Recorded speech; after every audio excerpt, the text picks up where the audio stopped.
In a time of rising unrest, when borders dominate headlines and immigration policy shapes the future of our nation, the truth matters. From the front lines of law enforcement, national security, and public policy, this is Frontline Facts, where rhetoric is stripped away, where politics takes a back seat, and where facts, hard, documented facts, lead the conversation. As instability grows beyond our southern border, as communities feel the impact at home, we bring you informed voices. Attorneys, senior law enforcement leaders, policy experts, and professionals who understand the law, the protocols, and the consequences. This isn't opinion. This isn't spin. This is clarity in a time of confusion. This is Frontline Facts, and the conversation starts now. Welcome to Frontline Facts with Luisa Deason, where we correct the rhetoric on immigration issues and public policy. Today, we're doing a little bit different twist, and we have a special guest who's not only my marketing and my producing guru, but it's Victor Escalante, who has not only helped me write my book, but we're going to talk about what's in the book. Victor, welcome to the show. Luisa, it's exciting to be on the show with you, watching your trajectory. We have upwards of 20 episodes, and in that short of time, it's like you become a sensation in Houston. I don't know about a sensation, but I can tell you one thing. I am passionate about correcting the rhetoric, and having seen what we see today, there was no way I was going to sit back and not do something about making sure that we diffuse the rumors and stop the lies. The rumors are destroying communities, and we need to get the right information out to people. Yeah, I would disagree with you because I've been with you to events, to events where everyone knows you. Everyone knows you. You've spoken at these groups, and you've had a lot of different political candidates on your podcast. And of course, you're very well received among these different groups. Yes, we've been I have been very, very fortunate, I have to say. But you know what? I'm excited to talk about my book. You've helped me write it. You've been instrumental in guiding me to what should have what we mentioned in the book, et cetera, et cetera. But let me just, for those that are in our audience today, let me just tell you what the name of the book is, because it's going to drop very soon and you will be able to purchase it on Amazon. It is called A Reporter's Journey Inside Media, DHS, and ICE. And it's part of my story, but it's also part of my comparison to when I was a reporter with Telemundo, what it was like being a spokesperson under INS, and then when we transitioned after 9/11 to DHS and ICE, and what it is today, what things look like today. So I also share a similar trajectory working in media and different news organizations. I've been a producer. I worked on both sides of media, both in editorial as well as in advertising. And that's why I enjoy so much what I do, because I was born to be a writer. In fact, my teachers were grooming me to be a writer. And of course, I get to do that for a living, and that to me is success. So, Luisa, talk to us about some of the key points that you are bringing out in the book that are documented because you were there. You were there before you saw the truth, before it was changed. Right, exactly. Well, going back to my days when I worked for Telemundo, for example, I did a lot of the crime beat, and I did a lot of that, which is, if it bleeds, it leads type thing. And then I also did a lot of immigration stories, which is what led me to then getting hired by the immigration service, the previous immigration service, which was a legacy INS, to become a spokesperson. But, I remember there was a time when I was on the air as a journalist, as a responsible reporter, where, you had to vet the stories very, very carefully. It wasn't giving your opinion on the air. It was looking at a story, analyzing what angles you could practice or take a look at, and covering both sides. Never was it about your opinion. And then, of course, depending on the story, it would have to be vetted through the news director, the news desk editor. And then at times, depending on the level of the story or the large capacity for even going into either national or international news, sometimes even the general manager of a station would have to vet that story, make sure that everything was aligned so we wouldn't get sued. And today it's like all of that has disappeared. Yes. For listeners, let me kind of give you a little bit of context of what we're talking about. When I worked at the Houston Chronicle, we had one story that one paragraph had to be vetted through the legal department. That's a whole team of lawyers. It took them a week, Luisa, to be able to clear that particular paragraph. That's the kind of scrutiny and vetting that took place in the old days. And of course, those days are long gone. Well, and what I covered was mainly, breaking news, and it was always a big disaster or it was a separation of families or something like that. And that's pretty much where I started gaining all the momentum and all the knowledge about how immigration worked, whether it was enforcement, whether it was the benefit side of the house. But I remember being scrutinized because there were times when we couldn't get a hold of an official that was a person that was a spokesperson for a specific agency because there was time constraints. Number one, in television, if my story only aired for 1 minute, I had time constraints, but it was always very respectful. And you always wanted to get someone who was an authority within an agency, who was a spokesperson that could give you the facts of the case, maybe statistics and things like that. And we don't see that anymore. We really don't. I don't know what the vetting process looks like today, but it's horrible. And I can tell you, speaking of experience, when I look at an immigration story on the news today, having worked in on the inside as a spokesperson for both INS and ICE, I can tell you a lot of it is what the headline says and how misguiding that headline can be and how misconstrued that story can be when the facts are not checked and when you just give a reporter free access to opine about their personal belief or their political stance on a story, and that should never have been allowed.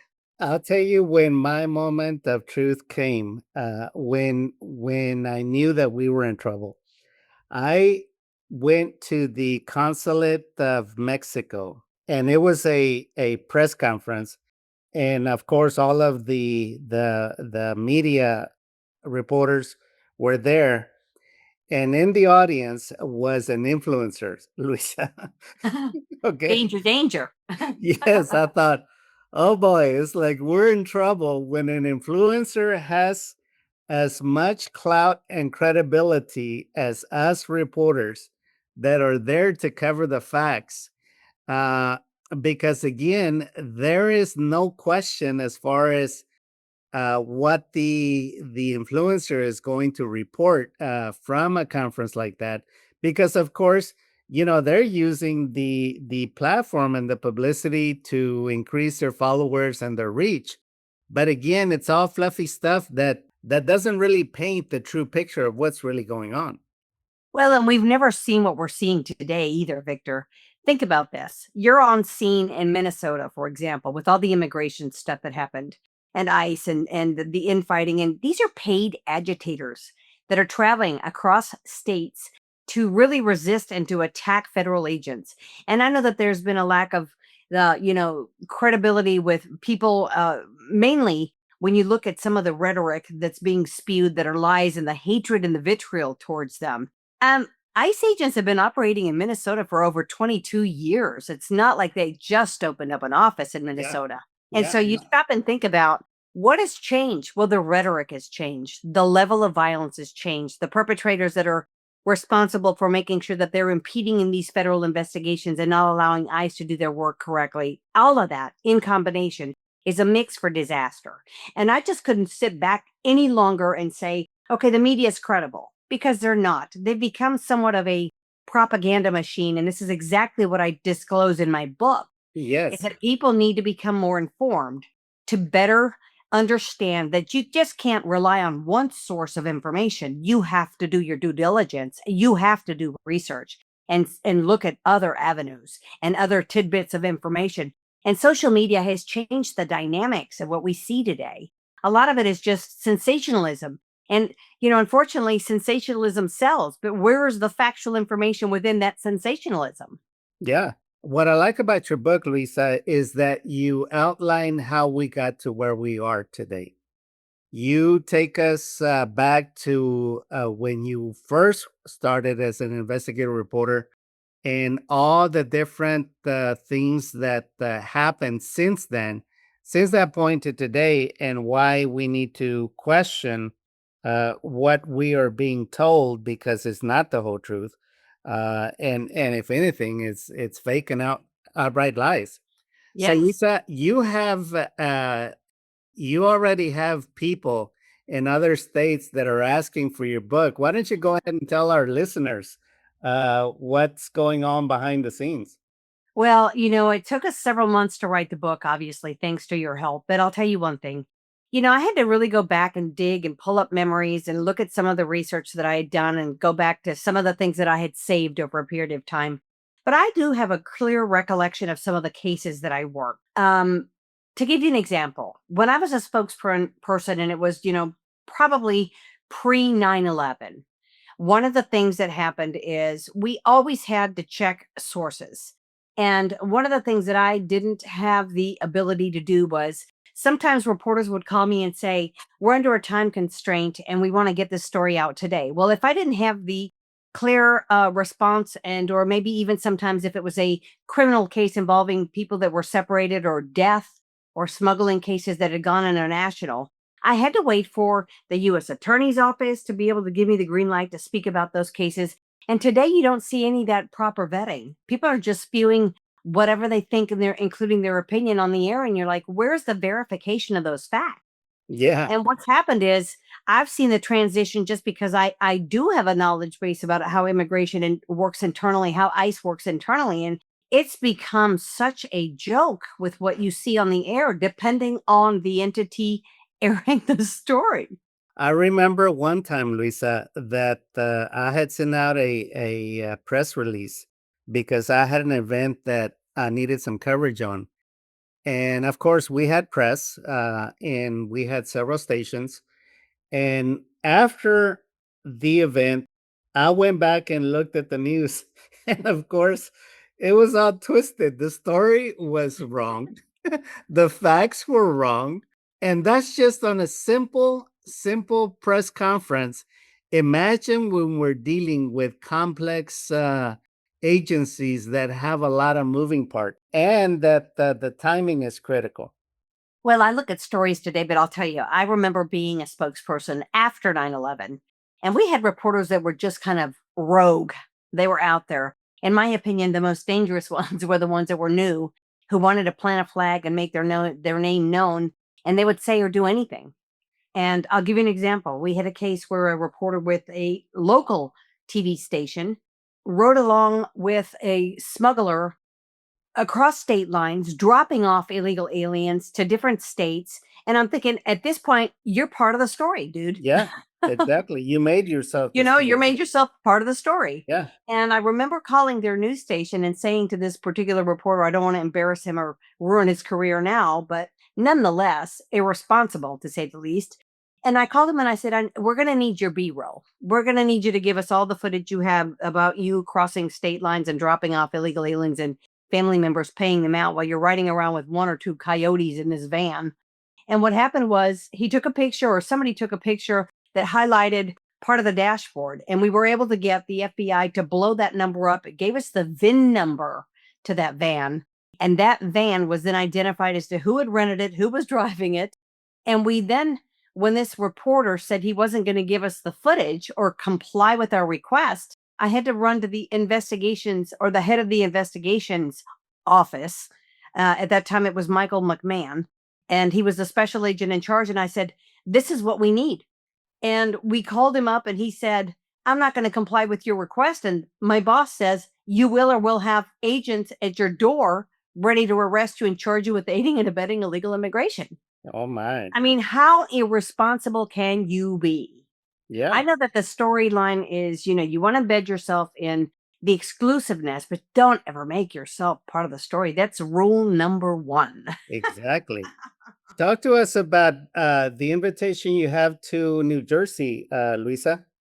Well, I do a lot of public speaking. So that's one of the things that propelled me, obviously, with you to write the book. Hmm. But I'm an immigration subject matter expert. I know the laws inside and out, having worked on the inside. And so a lot of people ask me to kind of give them I speak on behalf of my consulting firm called Decent Consulting Services, and we do a lot of help in educating. So part of this group that has asked me to fly out to New Jersey, and then later in November, I think, or October, it'll be in Florida, is to speak about what the internal mechanism looked like, what people can expect out of ICE, what people can expect out of what their due processes are, and to really just kind of highlight and tell my story. And Yes. so I'm really excited about that. And it's opened up a couple of other doors. I've had other invitations. As you well know now, I've been invited to speak on the radio. I'm interviewed constantly. And so this just kind of falls into place to the realm where I feel like it's my arena.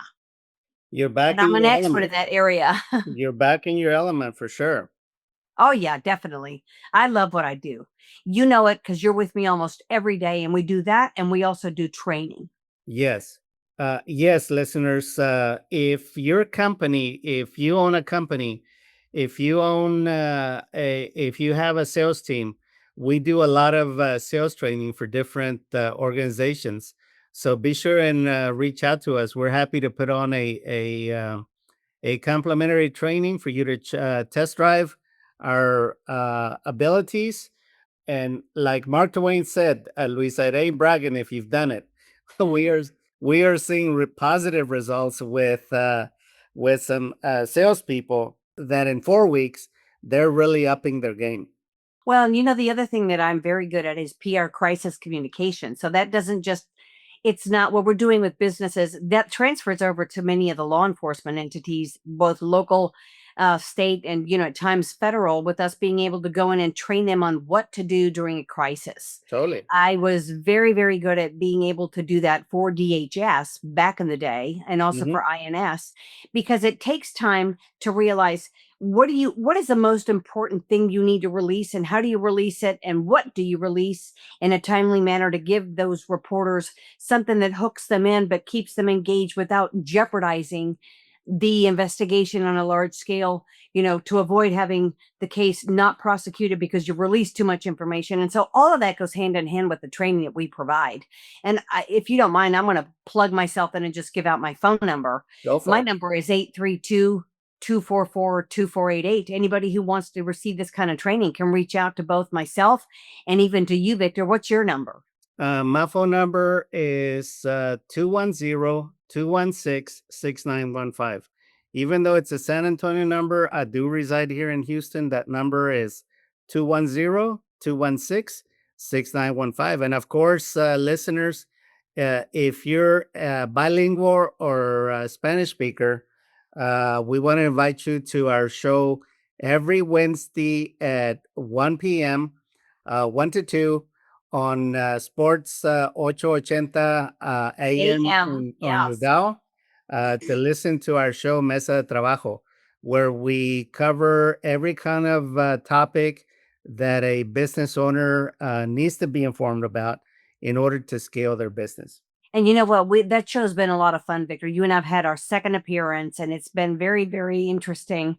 We actually asked the audience to submit some of the questions that they may have. But a lot of people will build a business and not really understand. A lot of the things are just basic common sense and what you think about yourself mentally. A lot of it is, how do I feel mentally, and what is preventing me from advancing or succeeding in my business? Yes, I had a client reach out to me that she tuned in, and she says that she found it extremely valuable.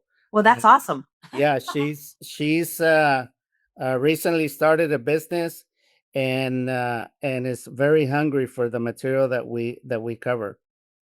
Well, and to others, we also started an immigration show with El Sol or Sol Radio. It's on Thursday mornings at 8:30, Yes. and it's 101.7 FM and HD3.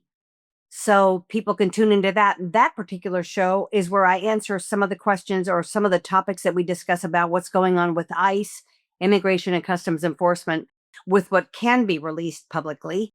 And of course, kind of diffuse some of the rumors that are creating a panic, and that show's in Spanish. So I'm excited about the trajectory where we are going, Victor. I really am. And you have another new immigration show in the work. Hoping that pans out. There was a lot of interest. We had a meeting over that yesterday, and so Yes. there is a radio station that you and I both know very well that has 7 different radio stations Mhm. aligned. It's just a matter of maybe fine tuning some things and exactly seeing what time of day and what day of the week that'll pan out. Yes. So that's So exciting. so listeners, we got a lot of things in the works, and of course, be sure and stay tuned because we will be doing book signings at different events where Lisa will be speaking. Luisa, the book, the preprint arrives tomorrow, so Yes, it we does. I'm we need so to excited. celebrate. We need to celebrate. Yes, we do. Again, for those of us, to our audience, the name of my book is called A Reporter's Journey Inside DHS and ICE. And I'm Luisa Deason, Deason. I am your host. And I also love having my podcast, Frontline Facts with Luisa Deason. And of course, you're the mastermind behind most of that, Victor. You are my guru, my producer, my marketer, my AI guy, my really my right hand person. Yes, and listeners, we want to hear from you. If you have a particular topic that you would like for Luisa to cover or to interview someone in the community, we have means to get them on the program. So we're very receptive to what you're interested in. So be sure and contact us, either Luisa or myself, as far as what or who you would like to hear on the show, because we will certainly get that done for you. Yes, and some of the topics that we've tried to cover that we haven't had much response with yet, I know people have been busy, is, we want to also focus and highlight the problem that Houston has with sex trafficking, specifically child trafficking. Yes. And there's a lot of organizations out there. We do a lot of coverage about, cartel nexuses to Texas. We've done business stuff with some of the people that are intrigued and in the lead with how much and how important Texas is in business with trades with Mexico. So there's a lot of different varieties of topics. We'd like to speak to maybe the DEA and see what's really changed in under this administration. There's a variety of different things that we can discuss. So we invite you to give us ideas about what you want to listen to. After all, our audience is really the key element in how our success moves forward. Exactly. And there you have it. What do you think, Luisa? Is that enough show? I think so too. Let's just invite them to, look for the book. I think it drops tomorrow. We get the copies to review tomorrow, and we're so close, Victor. We're so close.